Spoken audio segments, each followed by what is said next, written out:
Hi everybody and welcome to our online session on the United Nations Convention on the Rights of the Child, or UNCRC.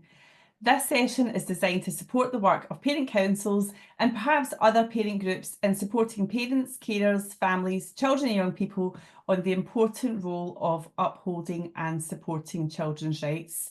In this session, we will explore what the UNCRC is, why it matters, and how this is relevant to parents and parent groups such as a parent council. Whether you're here to learn, to share, or take action, thank you so much for joining us. So my name is Diane Delaney and I am the Training Associate here at Connect, and joining me is Fiona, who is Connect's Digital and Governance Officer. So let's get started. So what is the UNCRC? So the United Nations Convention on the Rights of the Child is a long phrase, it's a mouthful, so it is generally shortened to the UNCRC, and it definitely is one of those acronyms that are fairly familiar with many people now in Scotland, because the UNCRC children's rights are now in Scottish law. So I'll talk a wee bit more about that later on.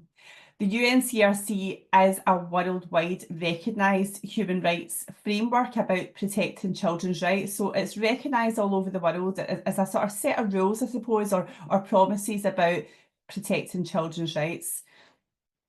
Duty bearers are those that are set out in the UNCRC as people who have a duty to uphold those rights. And these are normally local and national government workers or public sector workers. So people like teachers, head teachers, local councillors, members of the Scottish Parliament, the head of education, a social worker, any health worker. So these people who work for the government, whether at national or local level, have a duty under UNCRC to work towards promoting and upholding children's rights. Parents and carers are also identified as duty bearers, and I'll speak a wee bit more about this later on because they are also rights holders within the UNCRC too. And just a wee word about the private sector. The private sector are not legally bound to the UNCRC to protect and uphold the rights of children. However, there are other laws and policies in Scotland, like child protection and safeguarding policies, that suggest that everyone, all adults, should work towards safeguarding and the protection of children by raising any concerns that they do have about a child being at risk of harm. The principles and the articles of the UNCRC were agreed by the UK in 1991, and in 2024 the Scottish Government incorporated the UNCRC into Scottish law. So now it is law to uphold and embed children's rights into policies and practices within Scotland. The UNCRC created lots of articles which basically sets out what the rights of children are and what the responsibilities of duty bearers are. And I'll show you what these articles look like in a minute. But basically what this means is that children should be treated with dignity and respect.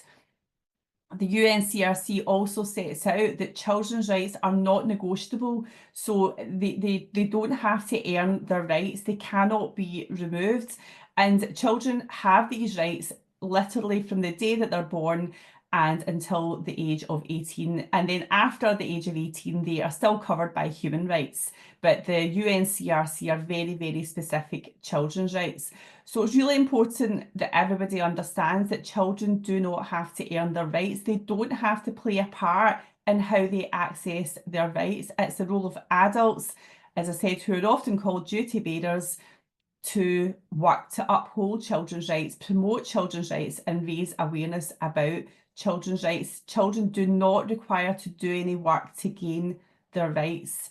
And parents and carers and public sector workers or duty bearers have a role and a duty really to work together and uphold and raise children's rights by supporting them, caring for them and protecting them. So this is a picture from the UNCRC of the articles that represent what these children's rights are. So this image shows 42 articles, but overall there are 54 articles. And as I said, an article is really a rule, or else you could even say that it's a promise. And because governments across the world, especially the UK government and the Scottish government, have signed up to the UNCRC, these are promises that the government has to stand by. And in Scotland now, the UNCRC has become law. So as you can see, there are lots of articles there. This is a sort of child-friendly image that's colourful with the number of the article with a very brief description of what that article is. Overall, these articles paint a picture that say that children should be treated fairly and they should be supported to grow up happy and safe, and it is the duty and the responsibility of duty bearers, people who work with children every day, for example, in a school, or social workers, as I said, or health professionals, to work towards upholding these articles. So why is the UNCRC important for parents, carers and families, and indeed for children and young people? It's important for parents because it's about our children, it's about your children, and any matters that relate to children is usually very important to parents.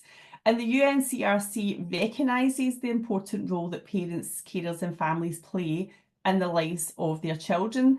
Parents and carers are recognised and assumed to be the main carers or the main caregivers to their children. They're also recognised as their primary educators, and parents are assumed to be those people who will automatically attempt to safeguard and protect and uphold their children's rights. So this is set out in the UNCRC, and it's a position that has been adopted within Scottish law and policy too. So there is an assumption generally that most parents do try their best and are the best people to raise and bring up children. And, the UNCRC, has this sort of position at the very beginning of the document that talks about children's rights that does say parents generally are the best group of people to raise their children, to nurture, protect and love them. And as I say, this is reflected therefore in Scottish law and policy. So I said earlier on that within the UNCRC, parents are recognised as duty bearers, but they are also rights holders within the UNCRC. And this is because the UNCRC recognises the roles and responsibilities of parents and carers as they raise and bring up their children. So there's a couple of articles here that I wanted to bring to your attention just to show how parents are rights holders within the UNCRC too. So Article 3 says decisions made about children should always put their best interests first. So that's a statement that everyone should take account of, including parents. So children's best interests should be at the centre of decisions, whether that's at home or whether that's at school or whether that's by the government or public sector bodies like local authorities, social work, the NHS, those sort of people. So this means it's not about adults just deciding on what they believe is best for the child. It's about taking account on what the unique, needs and circumstances of that child, and then making decisions that considers that the unique needs of the child, and then that you can make a decision on the basis of what is in the best interest for that child. And decisions about the best interest of a child will vary because children are different, coming from different backgrounds with different needs and different circumstances, but adults should base their decisions on that view and what is best for the child. Article 5 says parents have the right and responsibility to guide and support their children as they grow. And really important to Article 5 is that parents and everyone else should recognise that as a child grows and develops, then their ability to be involved in decision making increases as they get older. So there should be a recognition, parents and everyone else, in recognising that as children grow older, they will increasingly understand more about their life and factors impacting on their life, and therefore parents should speak to their children, listen to their views and their experiences, and take account of this when they are making decisions for them.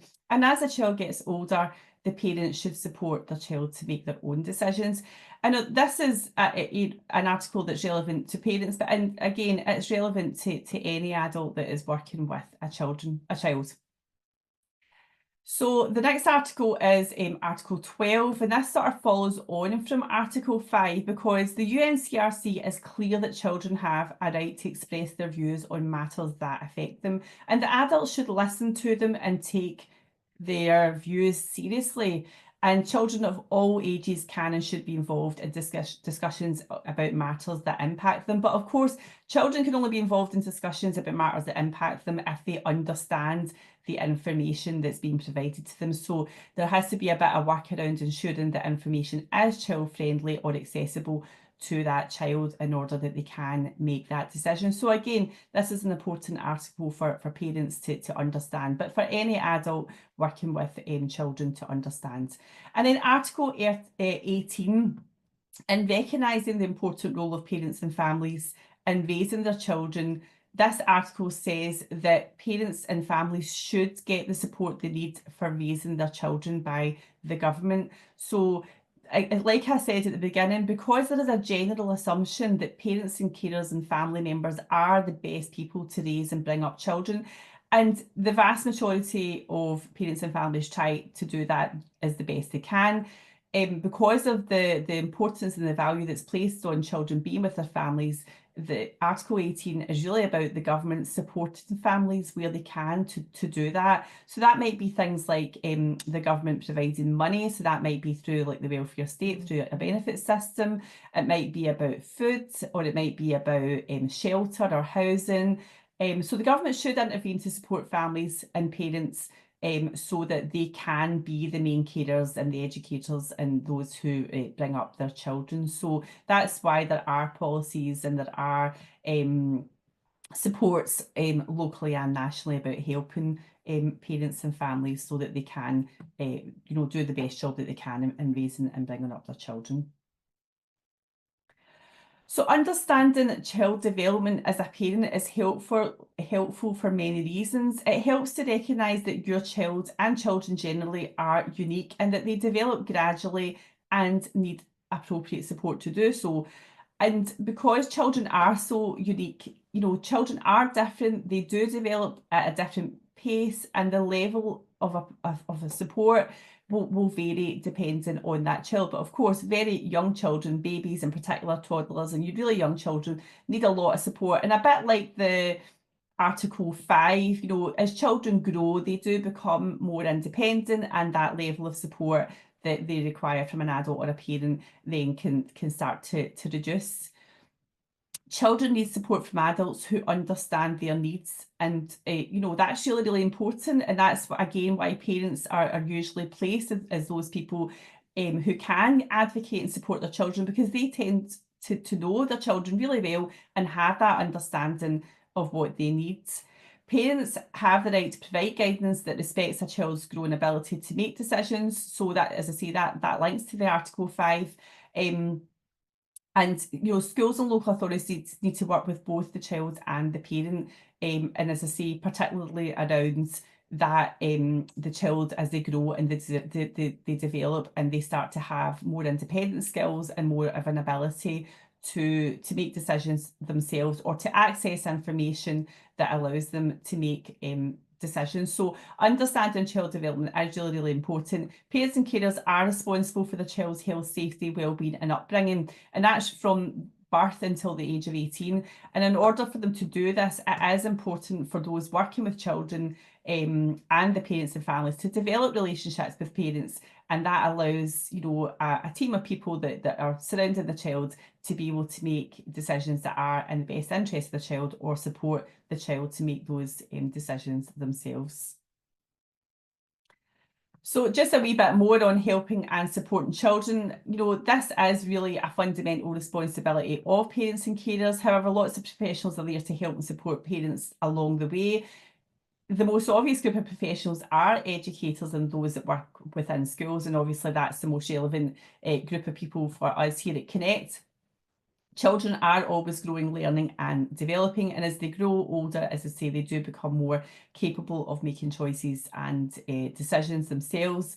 And the role of parents and carers is to guide and support that as they learn and grow, help them to build confidence, and independence. But as I said, children do this at all different stages, and there cannot be any assumptions made just on the basis of an age, for example, because children, develop at all different stages, and five-year-olds standing in a line would most likely not all be the same in terms of where they are at their stage of development, and the areas that they need help and support in. So those working with children should follow this sort of framework about, supporting children and trying to understand their where they are at their stage in development, and trying to, work together, whether that is parents with the school or other groups of professionals, and having that kind of shared understanding of what the children's needs are and where they are at that stage in development. So I'm just going to stop for a wee moment, because that's been quite a lot of information from me, and maybe if you're watching this video just now, a little opportunity just for you to stop and pause the video and reflect, and just thinking about how can parents and carers then use the UNCRC to support their children. Now, I do have some examples below that I'll in this presentation that I'll get to in a moment, but just, I suppose, just to offer that opportunity to reflect.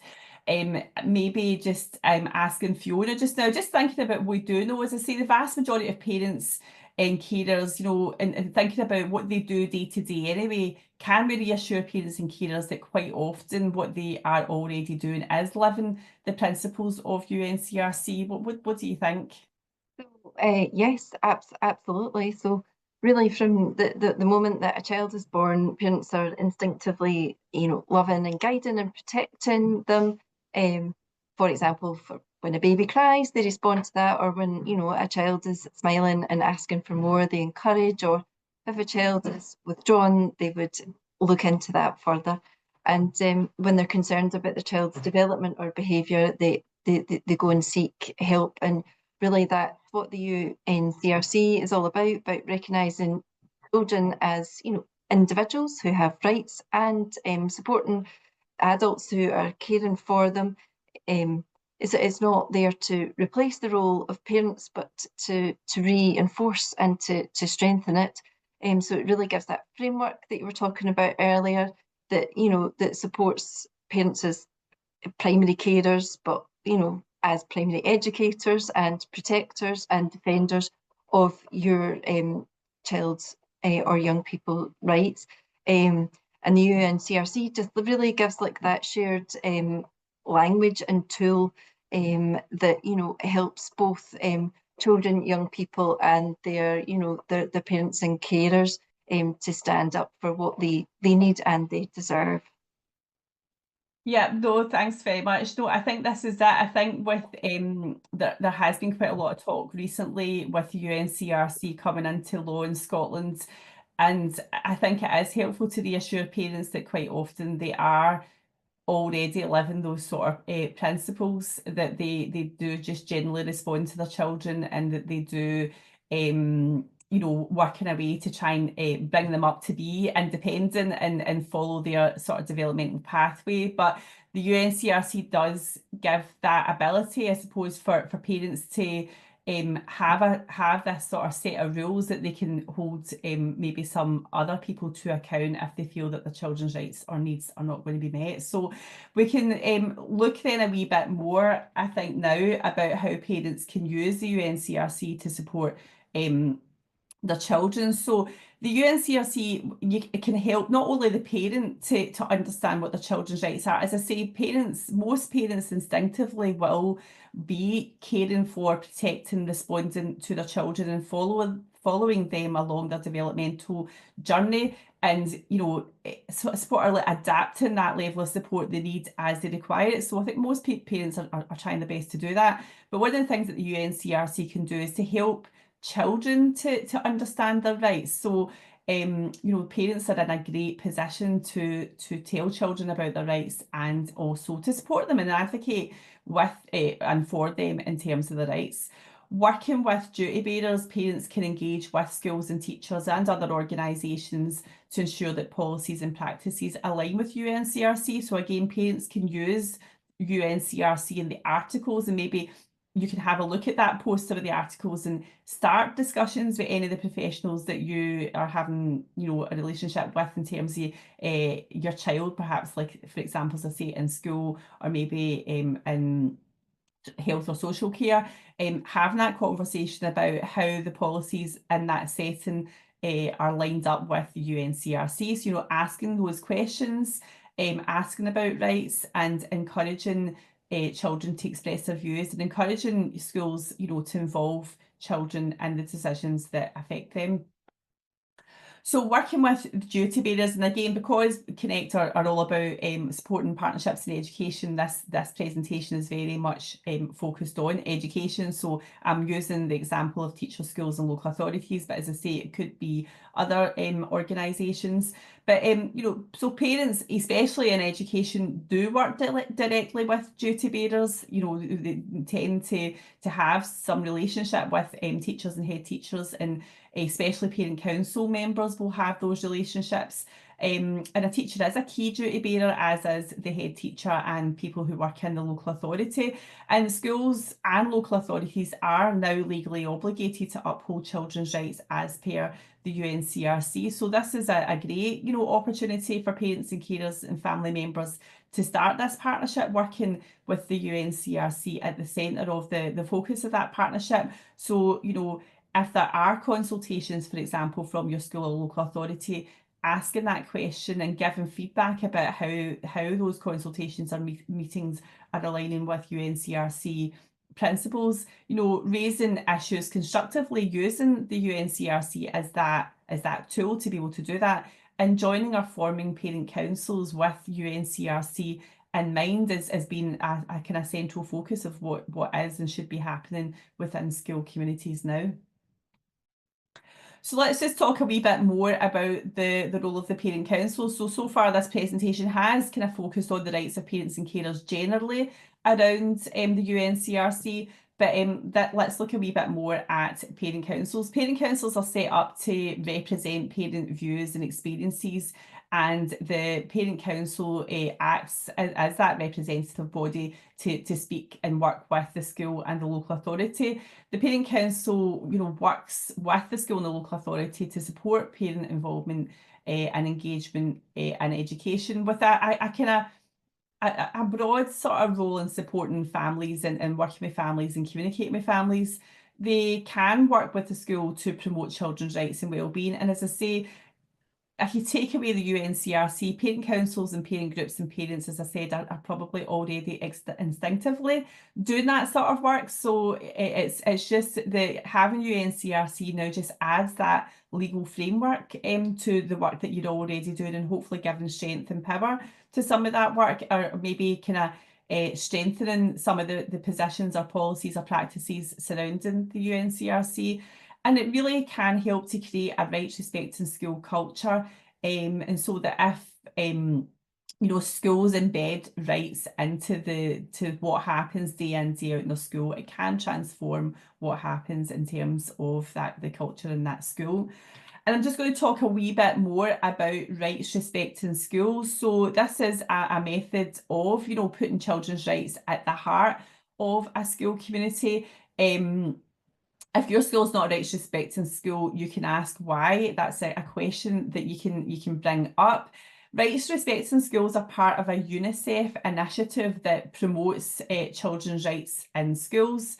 A school that adopts a rights respecting school sort of philosophy has to be able to evidence that they are respecting children's voices, that they are and have created a rights-based environment, and that they maintain this, and that a rights respecting school would really reflect a partnership between parents, teachers and children. So if you click on the link there, or we can maybe find a way to share that link with people accessing this video, it can open up more information about rights respecting schools that UNICEF offers in terms of this programme. And schools can work through different award stages to really embed children's rights into that school culture that initially is really focused on building awareness for the children in the wider school community, but really by the time they get to gold status, that the awareness and the culture is way past the school gates and into the wider community. So it is a really good piece of work to get involved in, and it's something that parents and carers through the Parent Council can get involved in supporting the children and the school in that type of work. So yeah, I'm just going to pause again here just for a wee reflection, because I know not everybody will be aware of rights respect in schools. And I suppose it was just to ask Fiona again, just as a wee opportunity to chat and reflect, and you know, for MD who's listening to this and thinking about the role of parent councils and rights respect in schools, your school might be a rights respect in school and you're a parent council not really involved. So perhaps this is an opportunity to put this on your parent council agenda and ask more questions about how parents and carers and family members, and especially the parent council, could get involved in, you know, sustaining the school as a rights respecting school. But what is your sort of reflections or any suggestions around this, Fiona? Well, you know, parent councils or parent groups, they're representative of the, you know, the wider parent community, and they can help to support and ensure that children's rights are not just taught, but, you know, are lived across school life. They can support the school to embed UNCRC in the policies and the culture, and they can use the convention as a framework to ask, you know, questions like whether decisions are in the best interests of the child, or whether all children are being, you know, treated fairly and heard. Parent councils can help to connect families to, you know, to their the agenda, you know, promote inclusion and offer the kind of viable independent perspective, isn't shaped by any pressures, but, you know, centred on the child's well-being and voice. And obviously, like you said as well, they may be involved in that accreditation or re-accreditation process on a regular basis, dependent on you know, where they are in the process, if that's what they've chosen to do. Yeah, no, absolutely, absolutely. So parent councils really are like in a great position to be a part of rights respect in schools. And I think when you look at the Parental Involvement Act, and which really positions parent councils as that sort of bridge between the school and families and the community, that they are in a great position then to help raise those awareness, as you say, supporting, you know, families to understand what the UNCRC framework is all about, and then using that to focus on things like inclusion and things like that. So yeah, definitely worth looking into if that's something that you're interested in for your school community. But I'll just move on now to this sort of final section, which is looking at some examples, because again, it's if you're not familiar with UNCRC, and it is a mouthful of words and an acronym maybe that you're not used to using. So you know, it is thinking about how can parents and parent councils use the UNCRC in real life, really. So hopefully these examples might be quite helpful, and they might not be absolutely relevant to your situation, but hopefully the examples will get you to have a little think about other ways that it can be used in your community. So as a parent council, one of the most important contributions that a parent council can do is supporting the development of school policies. So this is a key role of parent councils, to work with the school, and they can use their position as a parent council to represent the views and experiences of the parents and carers, children and families in their school community, and, as I say, work with the school to develop or review and implement school policies. So one of the things that a parent council can do is to advocate for school policies that are centred on children's rights. So this means going beyond like compliance or behaviour management, for example, and asking questions like, does this policy reflect respect, fairness and the best interests of the child? So you can, you know, have these sort of working groups, sort of focus group discussions with parents, you know, parent council members and staff in the school, and maybe even wider than that, and the local authority and the wider community could all come together to look and consider, like, are we looking at these issues through a child's eyes? I mean, are we looking at it taking account of things like difference? Are we looking at inclusion? Is health and well-being at the centre of the policy? And fundamental to the UNCRC is Article 12, which is about children's voices and children being involved in the process of making decisions, especially about matters that are impacting on them. And of course, every school policy will impact on a child. So whether it's homework, uniform or behaviour, parent councils can advocate for policies that empower rather than restrict, and advocate for children's views, voices, experiences to be at the centre of any decisions around how a policy is framed, and with that consideration of how that policy will impact or affect the child. So as I say, Article 12 of the UNCRC is clear that children have a right to express their views on all matters affecting them, and they should be taken seriously. So they need to be involved in policy development as well. Parent councils can ask the schools, I say, how are children's voices being included in decisions? Are they consulted in policies? Are they consulted about changes in the school environment? And even about how teaching and learning happens. Are their views listened to? So more than just being heard, so the listening part is about acting on what you can hear. So this can make a real difference, and making it real, so it's not just like a tick box exercise. It's about, and that's where the rights, respect in school work comes in. It's like, it's not just about ticking boxes about, oh, we've done this once. It's about really embedding this into the heart of what happens in the school, so that this is just what happens on a general basis. So having a pupil council really is central to this, or maybe like a children's rights committee in the school, giving pupils a dedicated space to explore their rights, explore their views, and influence what happens in the school community. And as I say, the parent council plays a key role here. They can help, establish groups, facilitate, support. They can lead, co-lead with either the school or the pupils, or just be there as a support to the children, and being there as partners. So we know that school staff are, balancing demands within their day-to-day working life, and that's where parent councils can be a real source of support, not just in ideas but also in action. They can really help to communicate with families about the rights, respect and work, promote understanding of the UNCRC at home, and make sure children's rights are reflected across the whole school community. So the parent council role, it's not just about raising concerns, but it's to be that active partner in building the culture that puts children first, treating children as active citizens whose views add real value, and recognising that when decisions are made by adults about children that doesn't involve children, is likely to cause a misalignment of what is being set out to be achieved. So parent councils are really in a great position to advocate for that, support the school and the pupils. So that's one example.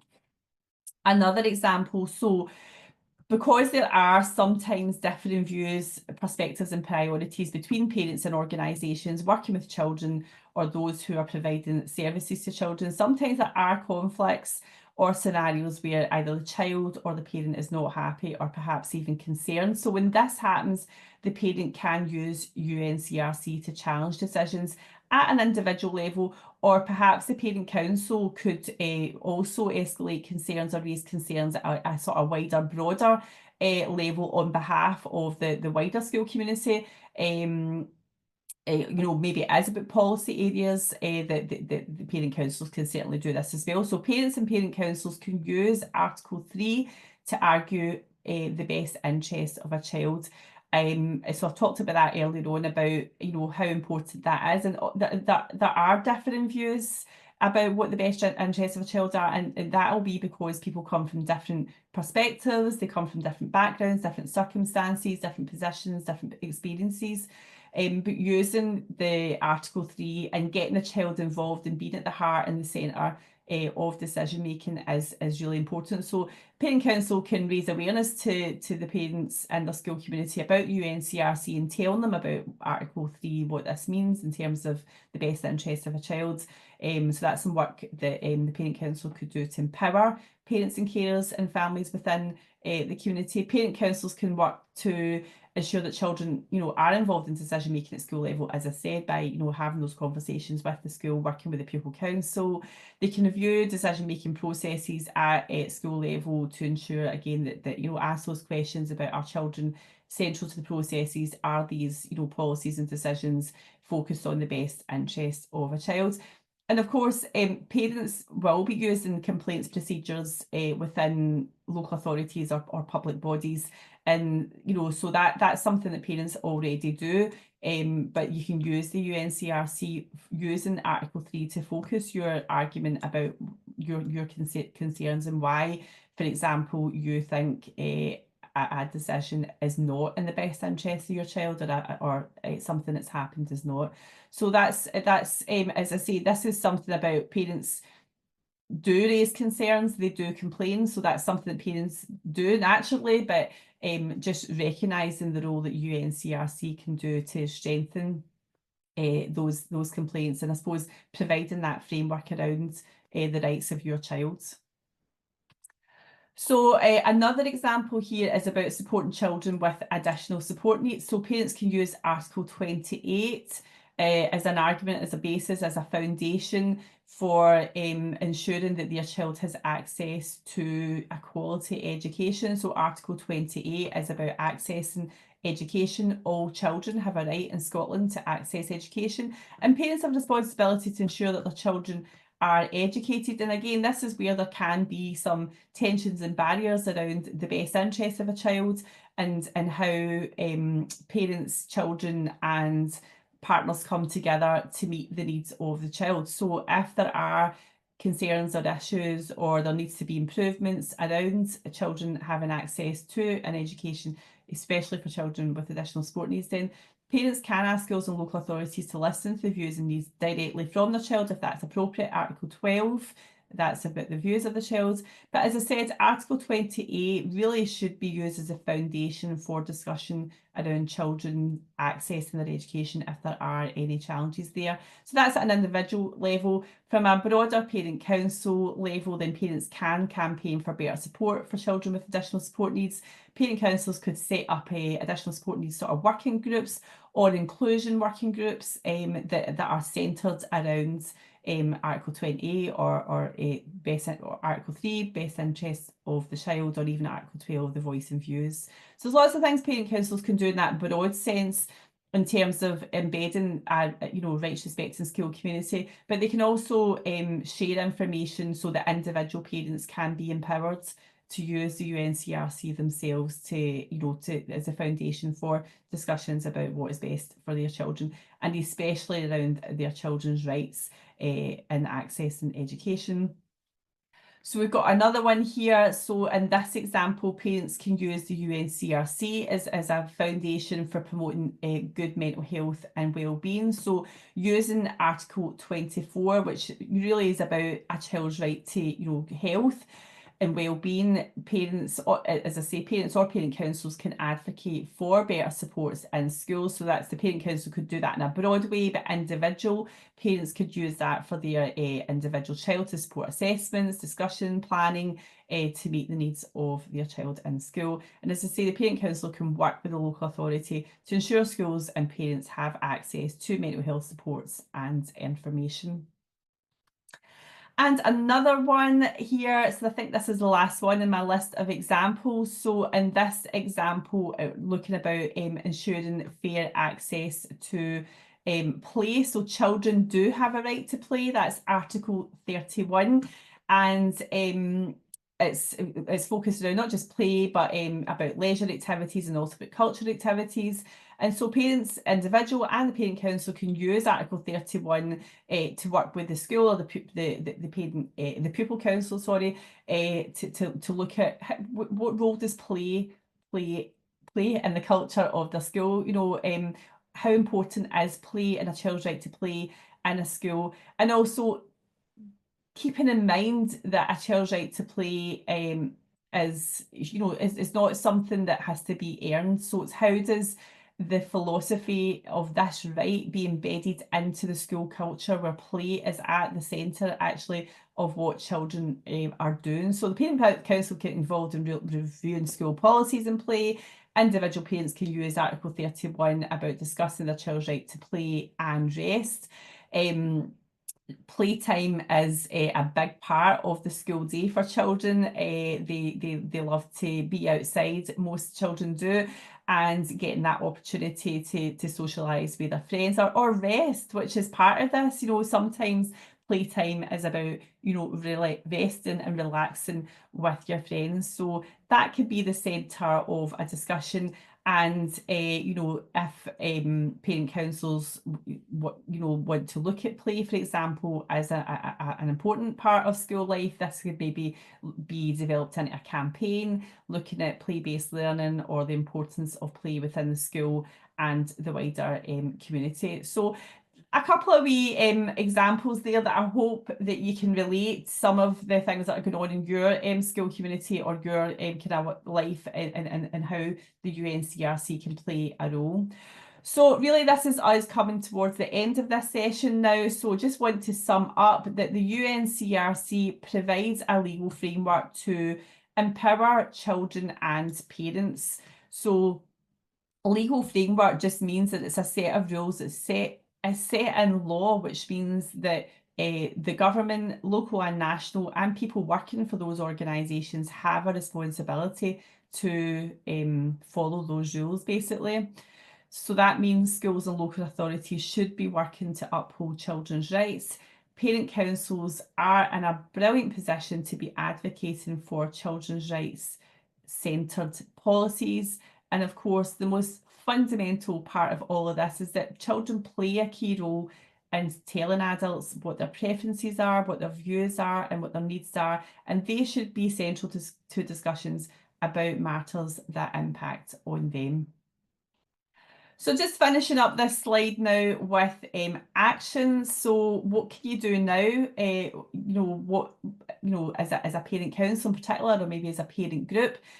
So you can engage with your school and ask about UNCRC implementation. So ask them what's going on in the school community just now. If this is quite new to you and you haven't really heard much about what's going on, then asking what's going on.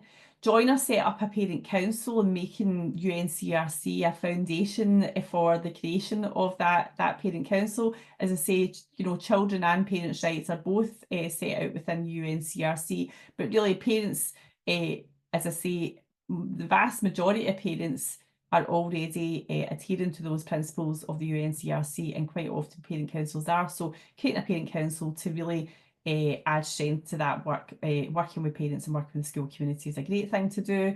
And again, supporting the setting up of a children or a pupils council or a children's rights group as well would be great. Collaborating with the local authority and the community to raise awareness of children's rights. So if this is brand new to you, then it's sort of baby steps need to be taken to build up that knowledge. There are a lot of articles there. You don't have to know them all off by heart. I think the fundamental overview about looking at children's rights is recognising that children do have rights as human beings, that they should be treated with dignity and respect, that consideration has to be given to what life is like for them, how did they experience it, and the best way to know that is to ask them and to listen to them and to work directly with parents and carers and family members, who the UNCRC are the people who generally do know their children best and are the best people to bring up their children. And finally, an important action that you can take is looking at reviewing decision-making processes within the school community to ensure progress in children's participation in this work. So basically, as a parent council, you can ask the school, the head teacher, to look at reviewing some of the policies now with UNCRC in mind. And as I say, getting the children involved in that as well, and looking to see how they can be as child rights focused as possible. And that's it. That's us at the end of this information session. So I would just like to say thank you again for everyone tuning into this. And I hope it's been helpful. As I say, whether you are brand new to this or you are already experiencing and understand it, it's really important that we all try and do our best to learn, to share and take action, particularly around supporting parents, empowering parents, whether that's through the Parent Council or through the wider school and local community, to to work together to get the best outcomes for children. So as always, check out the Connect website if you are a parent council and you're looking to become a Connect member, or for more information if you are a Connect member. But I'll say goodbye for now, and see you again soon.